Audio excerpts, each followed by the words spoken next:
though it's still relatively difficult to kill a Garen. So Xerxe needs to play something in the jungle that gives him agency, that allows him to attack this lane if they really do want to put it down early. Which is interesting because Xerxe is almost always on these level 6 junglers that he can scale into the mid to late game very strongly on. Maybe needs to go for something a little bit more proactive. He played the Elise a lot earlier on in the season. It's a strong pairing, especially along something like that Renekton. Could be a good choice for him, try and shut down Rogue early on. And I'm going to be honest, we've seen a ton of variety in Rogue's drafts. We were talking about that earlier today, but from Splyce, this feels like a big departure from what we've seen so far. We have a lot of strong, almost outside of the Akali early lane focused champions for them, not something we have associated with Vizicsacsi in a while. And now he's limiting the options that Finn will have to go up against him, taking the Aurelia, taking the Kled away, trying to secure that priority matchup for top side. Not something I'm used to seeing for Splyce. Well, I think if Rogue were ever going to actually be on the other side of a victory and you asked what happened, how did Rogue actually take down Splyce, it's that Rogue got an early game composition that was able to abuse Splyce in lanes. Normally Splyce don't like to play aggressive in their lanes, don't usually pick up a lot of kills there outside of Humanoid in the mid lane, so this is a departure for Splyce, and why not in game 1 in a best of 5, try to see if you can attack Rogue in the early game and say, we're a better late game team anyway, let's bring the firepower early and just shut them down before this begins. It seems like Splyce are trying something new, Rogue are trying something new. It's all about this game 1 experimentation to feel out your opponents, try to figure out what they're prioritizing, and if it doesn't work, you have games to fall back onto to try something new out. This Sylas very likely going to be in the jungle here for Xerxe, even after some nerfs to that clear, still a good option for him. My only concern is that he doesn't have a lot of good ultimates to grab hold of. I think Corki's ultimate personally is my favorite out of this one, but you're not getting the same power of the Sylas if he was versus something like a Sejuani or a Jarvan. And I feel like something that Splyce's composition is missing is a lot of hard engage. If they ever do get anyone low, it's really hard for them to capitalize on that. It's also just a very low-ranged comp in general, not just with the ability to start a fight off, but also in terms of your scrapping evolution. Very mobile comp, but they need to be able to close the gap onto you, and that's when they can really deal a lot of damage. The other thing you have to consider is consistent DPS to try and deal with a buffed up Garen later on in the game. You'd consider maybe a crit AD carry, a late game AD carry would be much more effective at dealing with him. Instead, the Lucian says we must win hard early. And additionally, the Aatrox now paired through as well, a champion we expected to have higher priority, but with the midst of all of these crazy picks kind of slipped through the pick ban so far. All of the healing of an Aatrox paired with the Yuumi, 2 champions that when paired with the Yuumi are nigh unkillable. But finally, the Volibear lock-in coming through, taking something from the Book of Vitality. They did very well into this lane early game when it was Fnatic versus Vitality, the first time we saw the Yuumi Garen. So taking a look at both these compositions for Splyce, I feel like they have a really strong 2-item composition right now. Mid-game should be really powerful for them. We already talked about the dominance that they can have in their lane phase. They have a lot of options like locking in that Volibear to deal with the Yuumi. It's just now, can they make good on this promise and really shut this cat down before the scaling and the unkillableness of Rogue takes over? And can Splyce defy those expectations, the stigma behind this team? They must play through the late game. Can they change that here in game 1 of the playoffs and make a statement up against Rogue? High stakes for both of these squads. Rogue looking to prove themselves time and time again, worthy in the eyes of the fans, but so many analysts skeptical of what they can accomplish on this stage. High-powered early jungler in the hands of Inspired, time to prove the rumors wrong. Not just the Olaf one trick, looking for a little bit more here. As Splyce on the opposite side, expected 3-0, need to prove they're dominant, have bigger aspirations than just being top 3, and it is all going to be defined here in this best of 5.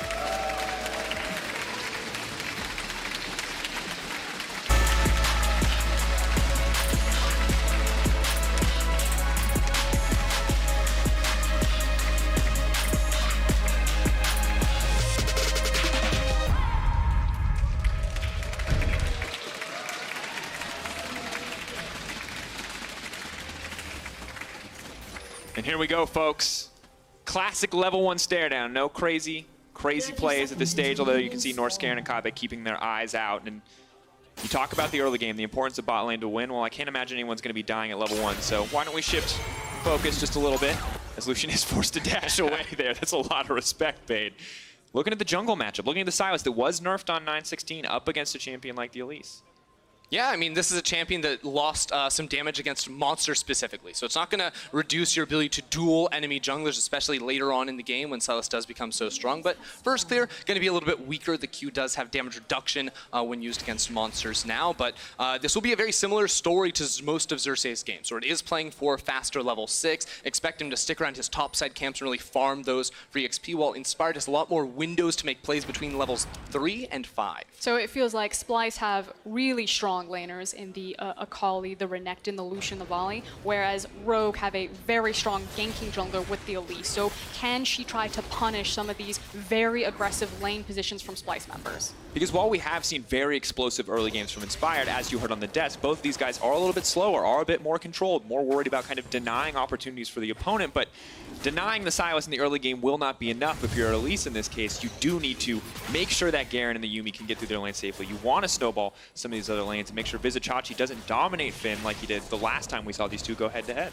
And if you're looking at lanes where Inspired could maybe look for some kind of play early on in the match, very unlikely that you can get anything done bottom lane around that side of the map because, let's face it, Garen and Yuumi don't offer a whole lot in terms of gank setup. But if you wanted to look into the mid lane, if Humanoid was ever pushing out of position, you could make something happen. Top lane as well, with a strong early laner like Aatrox, dueling 2v2 topside should be favorable for them until Xerxe gets some items under his belt. Just want to quickly highlight what our observer showed us right there. It's really important when you're in a range versus assassin matchup that you get to the wave and you're able to bounce it and get it off that tower, because as soon as the assassins get around level 3, level 4, that's when the trade back becomes a lot scarier. So if the assassins can hold the wave on this side of the lane, they get level 3, they get access to all of their abilities, suddenly they're in the ranged champion's face and they really start abusing them. So this is kind of the one window when you're against a Corki that you can try to punish it, because if a gank comes early on, then suddenly that guy blows his flash, he can't approach the wave.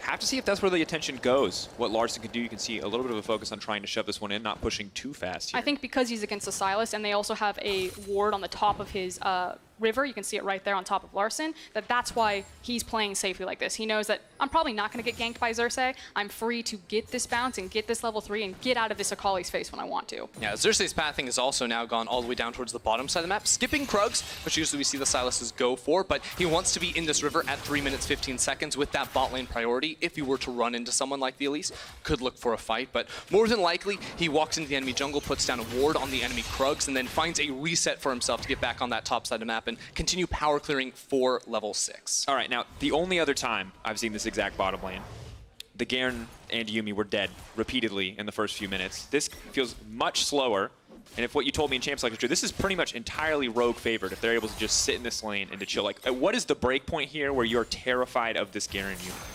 I think you have to wait for multiple items here on the Garen, because there will reach a point, I think, where Garen is going to be really hard to actually take down, and where you can just use him to move Yuumi around and start killing people with that artillery. Now, Yuumi was nerfed on this patch, importantly, damage off of her Q, so this should not be as powerful as it was previously, but now Inspired just going to be around this bottom lane to help push out the wave, because if you can actually freeze the wave against a melee carry that wants to walk up and auto-attack to last hit, you can then set up for your jungler to come down and find an easy gank. Yeah, it's really important to recognize that Inspired is playing weak side of his map right now and protecting his bot lane, and then also trying to give coverage to Larssen, who is still very far forward in this lane. Now what this does is it gives access for Xerxe to walk into Inspired's top side of his jungle. You can see he's now swept it out, and try to look for some counter jungling, although as I say that, looks like the jungler's on a crash course. They just run face first into each other. Ward will be placed, means Xerxe is going to get priority to walk away if he wants to, despite the nerf still able to clear out that camp quite quickly. Does take the use of the smite, now backing away. Inspired, spot him, push him out of his jungle. We'll spot the ward. Just never want that awkward moment where you leave the ward unchecked. And honestly, the rest of the map, everything seems to be pretty slow, pretty steady, pretty controlled, but we are getting closer and closer to level 6s, and that, of course, is going to spell more action. And I do like the early bit itemization coming in from Vizicsacsi here on the top side. And this is something we see a whole lot in this matchup in particular. Renekton up against the Aatrox, we go for the early Executioner's Calling. Of course, when Aatrox hits level 6, he gets so much bonus healing off of the ultimate. That was the buff he got when he lost the revive on that spell. But now with the pushing lane, Xerxe wants to be in this area and try to catch out Finn too far up in lane. I think Finn has a sneaking suspicion about what's going to happen, but that ward very deep in the lane gives Splyce information that they're in that brush. Oh, Norskeren. All right, has the passive. Will we find a walk away? Nothing going to happen there, but Finn now caught on the wrong side of the creep wave. Definitely not where he wants to be. He's going to be in trouble and immediately taken down. First blood for Splyce. And it looks like that Splyce just played the patience game with Finn right there, maybe taking advantage of some of his inexperience. Like we talked about, they have that ward very deep down the lane, so they knew that the Aatrox didn't just back up and walk to his tower, that he was sitting in the brush waiting to see if he could farm. And you think maybe there's some miscommunication going on between the jungler and top laner of Rogue, because earlier, just a minute before that, Inspired had pathed up towards the top side of his jungle. Xerxe was there, stole away some camps. Now bot lane. Norskeren, not what he wanted. Immediate trade. Well played by Inspired. Sniffs the play out and is right where he needs to be. So where Inspired could have been top lane to defend Finn, instead he wants to play around this 2v2 bottom side. Get that early kill, give them more some pressure in this 2 versus 2, which they've been slowly losing in CS, but as you expect, now some kills, they get to that point where Garen becomes a monster a little bit quicker. Taking another look at this one, I have a feeling, oh, no, it's going to be the top lane gank. So again, that ward deep down into the lane, they knew that Finn was there. Finn decides to try his luck. He's like, there's no way he's still sitting in this brush. Surprise, he was. Oh. And it's brutal because he wants to break the freeze there. He does not want to have that wave frozen. He wants to be able to teleport back to the lane safely, and obviously more chaos ensues on the bottom side. Yeah, so that was just an easy lane gank there from Inspired. We do get back onto the map at play, though. I think Splyce are going to be looking to try and make some stuff happen. What are we looking for here? All right, Splyce, they have a TP advantage right now in the top lane for Chachi, but he's getting chunked. Getting big, and you can see the graphic at the bottom of your screen. Not quite as important as we thought it would be, as there's already another all-in. But this is the thing you need to keep your eyes on. Finn, of course, 6 games in the regular season. He's played 13 games total now. This is his 13th, and you can see when he's doing well, he's doing fine. He's a contributor to the team. But when he gets put in a hole, normally he falls so far down. This game, though, now that he's fighting back against Vizicsacsi, could be a different story. Yeah, and Finn's finding a lot of his confidence here because he does have his jungler underneath him. Now, what was scary is that Finn was really trying to break that freeze, which he does get the wave to crash in, so he's going to feel a little bit better. But it pulled Inspired to actually walk towards this top side to give him some cover so he could jam that one in because he's playing without TP. And speaking of lacking that teleport, Chachi holds on to his, so something we need to keep our eyes on in the next few minutes while Splyce have this advantage are plays around that bottom lane. Now that Xerxe is level 6, you have more ability to make a move and try to get Kobbe ahead on this Lucian. He also went back to base, picked up some AD for himself, so I really want to see Splyce try to get a deep ward in that bottom lane and have Vizicsacsi and Xerxe team up and make a play down bot. And this is something that we saw all the time in the Fnatic versus Splyce games, that Chachi will give up a lot of his priority in his own lane to give advantages to his team. Even when he is on something like a Gangplank that can play a side lane, Chachi is constantly grouping up and kind of at the beck and call of Splyce. And that's something that Splyce really need, because we remember the previous Garen game, they were always getting dove and zoned away from CS under tower.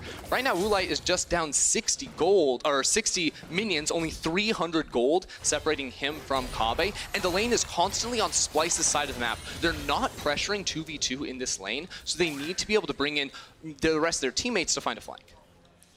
And now I want to keep my eyes on the rest of the map, checking in on how the rest of the matchups are doing. Of course, Humanoid and Larssen both without TP in the mid lane, and I think overall, when I look at this draft, it's pretty good news for Rogue. Despite the Corki nerfs, still confident enough to play him. They found a strategy for bot lane. Inspired has found success on an early game jungler that is not the Olaf or the Sejuani. So all things considered, this patch, which might have looked bad with the Corki and Azir nerfs, is looking a little bit better.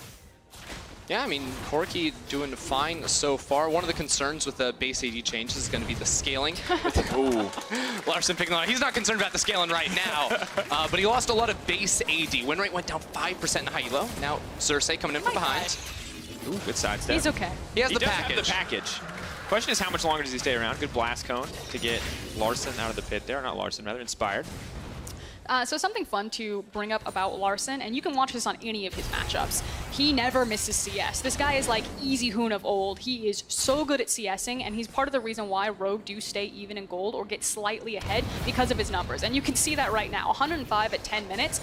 He's close to perfect CS. It's actually so frustrating watching his pro view too, because he just actually will never fall down when his laners, sometimes make mistakes. You say, yes, in a matchup like this, ranged versus melee, he does have the advantage, but this is something very consistent he's done throughout the entire season. And for a player that's been relatively quiet in terms of making those flashy plays, it's that solid consistency that has been the rock for Rogue all split long. It's about celebrating what makes Larssen very unique comparatively to a lot of our other mid laners. It's not the flash, like you're saying, it's that consistency and that stability, and that he will always find you gold leads, especially in quiet games because his CSing is so strong.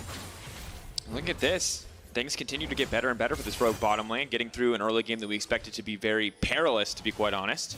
But maybe Splyce have a response to their own. Xerxe setting up on the top side of the map. Can to look to steal away the Aatrox ult if he wants to. A quick flash out from him, but that takes him out from the tower range, and that means he instantly dies. So it is Chachi that is getting a lot of attention despite the fact that there's still a TP discrepancy. But while Splyce are putting all of their eggs up in the Renekton basket and paying off, it means that Norskeren and Kobbe are suffering in this bot lane as Inspired is making trip after trip after trip. And I'm really not sure if this is worth it. If you can continue to deny Kobbe, that's the range damage deal. That's the consistent DPS from this Splyce squad. Yes, he's doing fine in terms of CS, but as more plates and kills and pressure goes into the control of Rogue, with a Cloud Drake on top of it, it's going to get much more frustrating for Splyce the later we get. And the Cloud Drake was kind of the thing that I really agreed with. Like, maybe Splyce don't really want to play about bot side because that Dragon's not really worth it. But they tried to convert their top side power into this Rift Herald, and Rogue just immediately read the play. They have pressure bottom, they grab a couple of plates, they then walk it across the mid lane, and they themselves take the Rift Herald that Splyce started for him. It was a great play cross map from Rogue. Honestly, just donated over. That has to feel bad from the side of Splyce. Thought that they were getting the better end of that play, but did not work out in their favor despite looking so good at the start here. I mean, this is just a very nicely played dive from Splyce. You don't have much questions when it comes to this type of move, as, you know, so we have run ourselves into a pause. But coming off of that play was the more important part, because Splyce chose to reset multiple members while Xerxe tried to pick up the Herald solo, while Rogue just did this sweep from bottom lane up to the top side, as you mentioned, and were able to pick up both neutral objectives. And right now, looking at this game, it feels to me like Rogue are the ones making the better plays. I mean, yes, Splyce have been successful on the top side, but when you pick the Lucian Volibear bottom lane, I just, once again, one game sample size before this game, I expected people to die, and literally nothing has happened there, and that's partly credit to Inspired, but it also doesn't look like Kobbe and Norskeren and Splyce as a team are ready and willing to play around that bottom side in the same capacity. And I actually really like Rogue's strategy going against Splyce. It feels like in Splyce versus Fnatic, which was the game that everyone's going to go back to if they want to study Splyce, that Splyce were caught off guard when they're facing something that maybe they're not used to dealing with. Now, that said, Garen and yuumi have been trolling around in European scrims for a while. So this isn't completely out of the woodwork, even though we've only seen this combination of it twice on the LEC stage. But it is a different animal to actually play against it. I'm wondering if that's what Rogue were trying to leverage. Let's make Splyce uncomfortable. And it seems to have been working so far. The other important thing is that it does change the dynamic of how you have to build your team compositions. Remember, they have a Corki in the mid lane, very important when you don't have an actual marksman down bottom lane to make up for that somewhere else, and that in this case is going to be Larssen on his signature Corki. Things are only going to continue to get harder now as the Black Cleaver has come out for Woolite. Of course, not too many items in the back pocket of Vander, and some pretty substantial nerfs to Yuumi's damage on the Prowling Projectile means it's going to be even longer to scale up than maybe originally intended. But once again, Inspired, the third man in this lane. I mean, we're literally just Dota 2 tri-laning right now. He is committed to spending these resources on the top side, but will be spotted out by Humanoid. And of course, Humanoid getting closer and closer to the Gunblade. Maybe that can be the difference maker to give him some kill pressure in the mid lane. But there's also an opportunity about where Inspired wants to attack with this Rift Herald. Again, you talk about how he's basically three-manning with Rogue. He was caught out by a great ward from Splyce, so they know that he's here, so they should be able to absorb this pressure. But he can just plant this, and they can go for a plate gank. There's also a ton of wards in the river, so any sort of play that either side tries to make is going to be extremely telegraphed. Should know Inspired is here, but one Cocoon could just mean instant death if it's on Kobbe. Oh, goes right onto Norskeren. The passive's not going to be enough. Instantly deleted. Doesn't even need the Garen ultimate, but Vizicsacsi is here. He's going to spend calling the meek, but instantly exhausted as well, trying to dash out to safety. The Infernal Chain is locking him down, and Woolite, the execution, the sword from the sky, and Humanoid just goes right into the meat grinder. The stealth will save him from now, but he's in the midst of the entire team, trying to kill Inspired, just gets deleted. My God, Rogue are destroying Splyce in this exchange. They've got the Rift Herald too, and that's going to be a 4K gold lead in an instant. And reminder that Splyce opted into that. They knew where Inspired was. They thought that they actually had the trap card with the deep ward and the teleport from Chachi, but they played their cards wrong, and it bit them in the ass. Yeah, Norskeren instantly goes down there with Inspired making that play through a lane, so massive win for the squad. Notice Xerxe and Norskeren coming around on the flank after the turret goes down. They're going to try and pick up two. Maybe a chance to turn 3K in favor of Rogue. Maybe Splyce can get something back. A stolen Garen ultimate. Can he turn into tenacity? Coming through, trying to speed him up and out to safety. Woolite trying to get away. The Ignite goes down. Woolite will fall in the end. Vander next on the list. The Cat running for its dear life. Cat versus Bear. The Cat is going to make it out. Is able to escape, but ultimately big win across the board there for Rogue. Notice double the amount of plates taken here on their side. Big gains to be had. I mean, the game was frankly even in gold up until that moment, and Rogue are now kind of throwing all of the predictions out the window by saying, no. If you don't challenge us. If you make a mistake, we are good enough to punish you, and that's exactly what they've done to Splyce in this early game. And I get more and more concerned for Splyce as Chachi going to be in a 3v1 under tower. Maybe the TP now coming in. Can he make his way out? He does not have the ultimate. Instantly deleted, and someone else is just throwing right into the meat grinder. Kobbe is next. The shutdown is there. Trying desperately to kill Larssen. Humanoid's on the backside. Larssen caught in the midst of the enemies. Cannot walk into Kobbe without risking his life. Can he find the kill? No. Locked up. No, Larssen, are you mad, man? He actually gets it. Finn now caught there, but Vander's going to back him up. The cat, the healing, the prowling projectile. Humanoid has to run, but Norskeren on the way in. The final chapter will disengage. Rogue and Splyce trading blows with the Akali next on the list. Massive damage coming in from Finn. Looks like it was going to be a disaster there for Splyce. Ends up being a 2-for-2 trade overall.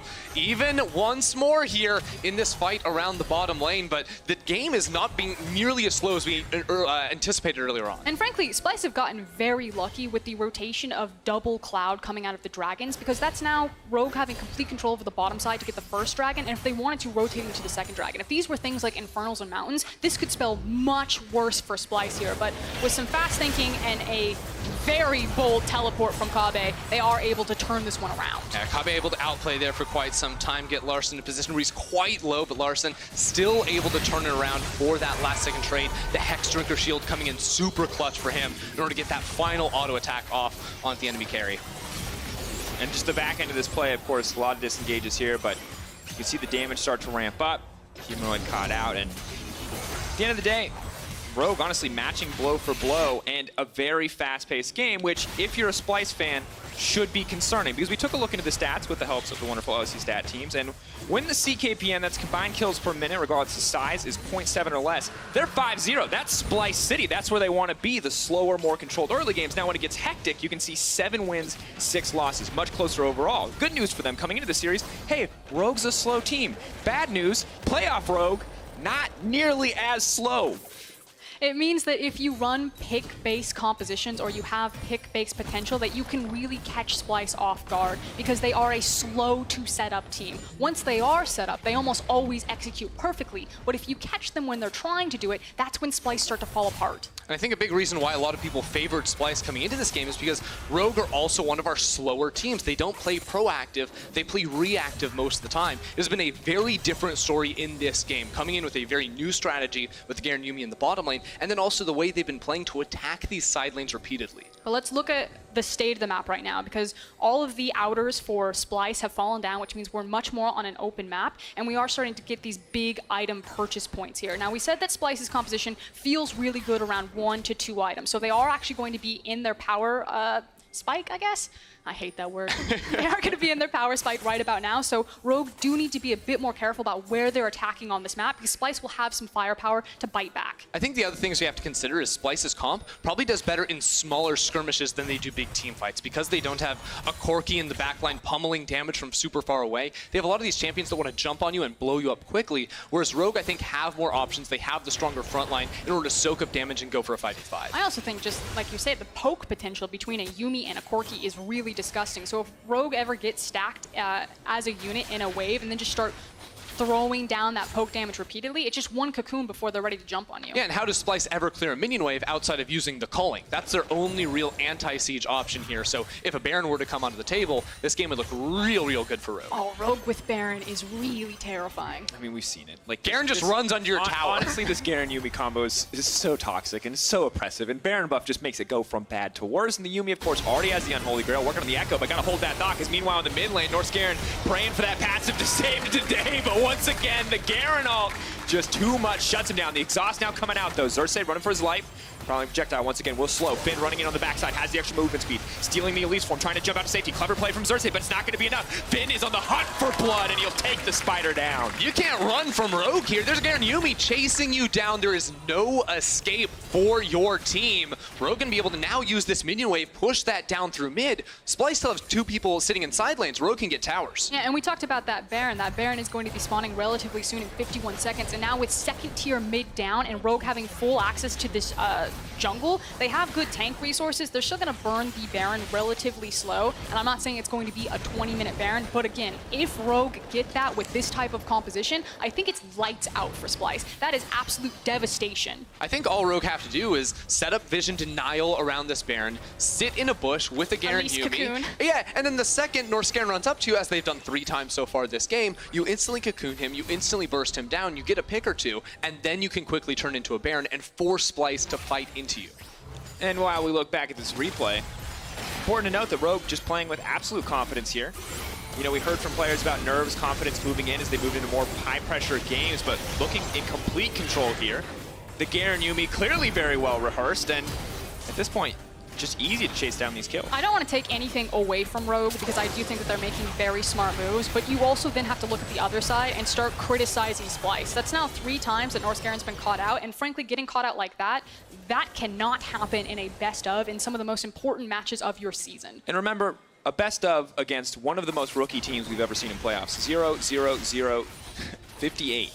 Yeah, Vander's been around the block. Vander's the veteran. He's here to lead the team, and evidently he's doing a damn fine job, but these guys are rookies on the playoff stage, yet they are showing up. They are going toe-to-toe with a team like Splyce that was expected to potentially be the 3rd seed for Europe at Worlds. Hey, you can't forget that Vander was in the summer finals last year in Madrid. Finn, as we've said before, 13th ever LEC game, not even just playoffs, now bot. Now looking to pick a fight with Vizicsacsi. Remember, Spear of Shojin's going to make Vizicsacsi a big threat, but it's not going to matter too much if he gets taken down here. Trying to get enough Fury, Kobbe meek, but Finn just takes him out. The TP on the way in. Norskeren has to go in and try to save Humanoid. Humanoid dashing through. Kobbe's there as well. Maybe they can turn this one. Larssen now running for his life. Humanoid gets taken down. The Finn, he's going off. He's on a rampage. The Garen now coming in, but Inspired's on the backside. Goodbye to Kobbe. Right into the meat grinder, and Rogue are tearing Splyce apart. And Splyce, what are you doing? What are these clown car teleports where you think you can hide multiple members, but you just walk face first into CC? And now Rogue immediately get to run straight over towards this Baron. Xerxe is alive. Xerxe does have the ability to try and find a steal, but it is against the full 5-man stack of Rogue. And there's not going to be much room for error now for Xerxe. And this is the Baron you're talking about. This is the final nail in the coffin, as if that bottom lane fight was not enough. Maybe Xerxe can find his heroic moment, but there's Finn. Can just follow him, has the Umbral dash to chase on the abscond of Duck. Xerxe gonna try to turn this one, stealing away the Aatrox. Vizicsacsi now coming in. They want to take out the top laner, then they want to set their sights on the Baron.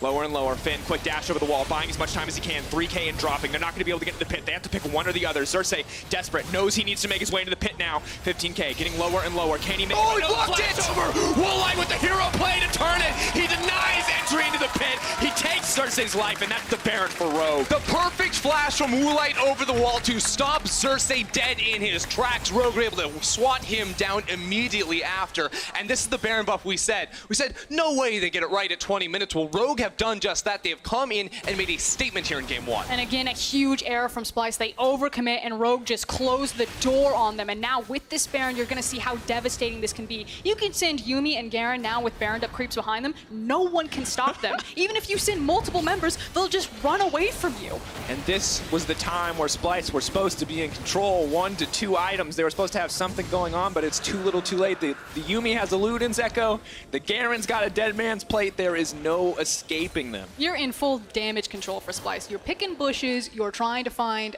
uneven fights. This is like hit and run tactics League of Legends. Well, you have to fight right now because you can't withstand the siege. Here we go. Here we go, trying to find a way in final chapter to try to disengage, but Norskeren, he's already dead. The rest of the team now fleeing. They've been knocked apart. The coordination is falling apart for Splyce. Rogue are simply tearing through them. It's Humanoid all on his lonesome, trying desperately to fight Finn. Inspired goes up. Humanoid goes down. And Vizicsacsi taken up on the side. Larssen finding the 1v1, and Woolite just running Xerxe down. A stolen Garen ult is not enough. It just never ends. Rogue are unrelenting here. 23 minutes on the clock. This team is not going to stop until they put Splyce in the ground. Like you said, live fast, die young. Splyce recognized that that was going to be the only opportunity that they would have to try to catch Rogue off guard. At this point, that's the nail in the coffin. I think Rogue have cleaned out game 1. And at this point, I don't think anyone can doubt them anymore in this best of 5. And plenty of people predicting a clean, confident 3-0 from Splyce. Feeling mighty foolish after the last few fights. Rogue gonna grab 2 inhibitors, the third one, the last thing left in front of them. Splyce, when this Baron buff falls away, could maybe hope for a few more moments of game time. Maybe another death rush, a heroic individual play to turn this game around, but otherwise this is a Rogue win. The only death bush Splyce are gonna have are their own. Again, you're going to start to see Splyce's composition really struggle now that they've got 2 inhibs down. Again, they don't have a lot of innate wave clear on the comp outside of just the culling, since there's only 1 ranged champion. So they need to really pick their moments about when they exit their base and making sure that they get both the mid and the top lane, the bot lane pushed out. There you go. That's a fast Garen Humanoid. He's locked up, but they can see the animation. Now Humanoid running for his life, gonna try to get something, but the rest of the team is here. It's a slaughter. They're getting run down. Splyce will not be able to make it out of this first game. Rogue take down Xerxe. Woolite on a rampage. The culling doesn't do any damage. Splyce absolutely getting ripped to pieces. Finn now godlike. Kobbe next on the list. They're gonna take him out. They'll give another one to Finn, and Vizicsacsi has to run for the hills. Time after time, people do not believe in Rogue, but time after time, they prove they are right where they deserve. They get into playoffs, and now they take down Splyce in game 1. And this is it, a dominant showing from Rogue in game 1. More than just a Garen yuumi, they have absolutely dismantled Splyce for their first win.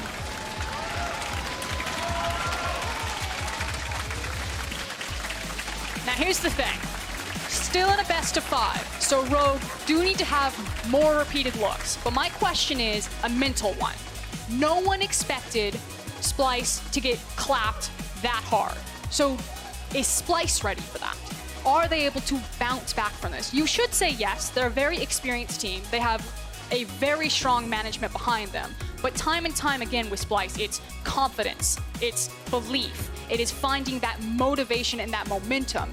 Is this going to be a turning point where you see Splyce start to tilt off the face of the earth and Rogue are just riding high? Well, you say game 1 was a game of experimentation here. Splyce trying to play much more proactively through the early game. Rogue going for the Garen yuumi. I think you have to remove that option. Splyce didn't seem like they had any way to deal with that pick. And then you hope banning something like that, getting a new draft, you can rewire your mental, but it's always going to be I want to go back to something Froskurinn said, though, because the Garen yuumi is the easy thing to point at, but this felt like bigger issues. This was Rogue's fastest win this split.